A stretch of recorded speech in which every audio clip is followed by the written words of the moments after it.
Students, आज हम यहाँ अपने इस वीडियो में पढ़ेंगे effect of the catalyst on the reaction rate.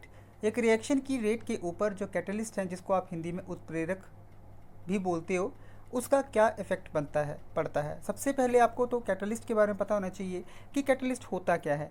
Catalyst is a substance. Catalyst एक ऐसा सब्सटेंस होता है जो सिर्फ रिएक्शन की रेट को इंक्रीज़ करता है, और जब रिएक्शन कंप्लीट हो जाती है उसके बाद वो वापस वहाँ से निकल आता है। एग्जाम्पल के तौर पर आपको एक रिएक्शन दिख रही है KClO3, ठीक है। इस रिएक्शन में हम लोगों ने MnO2, जिसको मैंगनीज डाइऑक्साइड बोल रहे हैं, कैटलिस्ट की तरह इसको डाला है।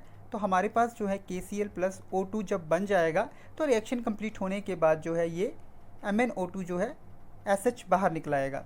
The phenomena of increasing the rate of reaction by the use of a catalyst, मतलब कैटलिस्ट को यूज़ करके जब हम रिएक्शन की रेट को इंक्रीज़ करते हैं तो उस प्रोसेस को बोलते हैं कैटालाइसिस। और ये देखा गया है कि कैटलिस्ट जो है रिएक्शन में कभी भी यूज़ नहीं होगा, कंज्यूम नहीं होगा। वो एक स्टेप में रिएक्शन की रेट को इंक्रीज़ करेगा, ख़त्म हो जाएगा, लेकिन दूसरे स्टेप में, रिएक्शन की दूसरी स्टेप में वो दोबारा से रीजनरेट हो जाएगा। तब तक ये प्रोसेस चलेगा जब तक वो हमें प्रोडक्ट्स नहीं दे देता और रिएक्शन को कंप्लीट नहीं कर देता। जैसे ही रिएक्शन कंप्लीट होगी उससे क्या होगा, वो वापस कहते हैं वहाँ से रिएक्शन मिक्सचर से आ जाएगा, और इस प्रकार से उसको हम लोग बार बार टाइम एंड अगेन उसको हम लोग यूज़ कर सकते हैं। इसी को बोलते हैं कैटलिस्ट एंड कैटालाइसिस। ठीक है बेटा, अब हम देखते हैं कि एक कैटलिस्ट किस प्रकार से काम करता है रिएक्शन की स्पीड को इंक्रीज़ करने में। तो कैटलिस्ट का जो एक्शन है, वर्क है, उसको हम लोग समझ सकते हैं इंटरमीडिएट कॉम्प्लेक्स थ्योरी, जो कि हम ऑलरेडी कर चुके हैं। इस थ्योरी के अकॉर्डिंग एक कैटलिस्ट क्या करेगा, रिएक्टेंट्स के साथ कंबाइन करेगा और प्रोडक्ट्स बनाने से पहले बीच जैसी स्टेज में एक इंटरमीडिएट एक्टिवेटेड कॉम्प्लेक्स बना देगा, जो कि बहुत कम समय के लिए रहेगा। उसके बाद क्या होगा कि ये जो एक्टिवेटेड कॉम्प्लेक्स बना है ये अनस्टेबल होता है और सिर्फ कुछ देर के लिए ही रहेगा। जैसे ही ये एक्टिवेटेड कॉम्प्लेक्स टूटेगा, दोबारा वो ये हमें प्रोडक्ट्स दे देगा, और साथ में कैटलिस्ट जो है दोबारा से वहाँ पे रीजनरेट हो जाएगा। ये जो इंटरमीडिएट कॉम्प्लेक्स बनता है प्रोडक्ट बनने से पहले, उसकी पोटेंशियल एनर्जी जो है वो बहुत कम होती है। इसका मतलब कि the activation energy become lower for the catalysed reaction. इसका मतलब ये है कि जिन रिएक्शंस में हम लोग कैटलिस्ट को यूज़ करते हैं उन रिएक्शंस की जो एक्टिवेशन एनर्जी है वो कम हो जाती है, जिसकी वजह से क्या होगा, टोटल नंबर ऑफ जो कोलिजन्स हैं, रिएक्टिंग मॉलिक्यूल्स के बीच में जो टकराव है वो बहुत ज़्यादा क्या हो जाएगा, कम हो जाएगा। एक्टिवेशन एनर्जी उनकी बढ़ जाएगी और रिएक्शन का रेट भी बढ़ जाएगा। एक एग्जांपल से इसको समझते हैं। एक एग्जांपल आपने लिया A+B, हमें दे दिया AB। अब ये रिएक्शन जो है वो एक्टिवेटेड कॉम्प्लेक्स बना के प्रोसीड करेगी। देखते हैं, जब A+B आपस में कंबाइन किए तो प्रोडक्ट बनाने से पहले A और B, ये बीच में एक इंटरमीडिएट एक कॉम्प्लेक्स बन गया, इसको बोलेंगे एक्टिवेटेड कॉम्प्लेक्स।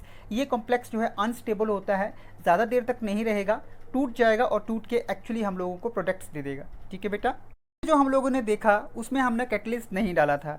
अब यहाँ पे हम लोग एक रिएक्शन, इसी रिएक्शन में जब सपोज़ कि हम लोग एक कैटलिस्ट डाल देते हैं बाहर से, और वो है C। देखो A+B+C कैटलिस्ट डाल दिया। अब ये जो एक्टिवेटेड कॉम्प्लेक्स है यहाँ पे भी बनेगा, यहाँ पे ये कैटलिस्ट भी इस एक्टिवेटेड कॉम्प्लेक्स में आपको जुड़ा हुआ दिखाई दे रहा है। जैसे ही कहते ये एक्टिवेटेड कॉम्प्लेक्स टूटेगा, प्रोडक्ट्स हमारे AB जो मिलने चाहिए वो मिल जाएंगे और कैटलिस्ट भी यहाँ से अलग हो जाएगा, क्योंकि यहाँ पे इस कैटलिस्ट का काम ख़त्म हो गया। इसलिए हम लोग ये बोल सकते हैं कि एक catalyst provide a new pathway for the reaction of low activation energy then that of the reaction in the absence of the catalyst.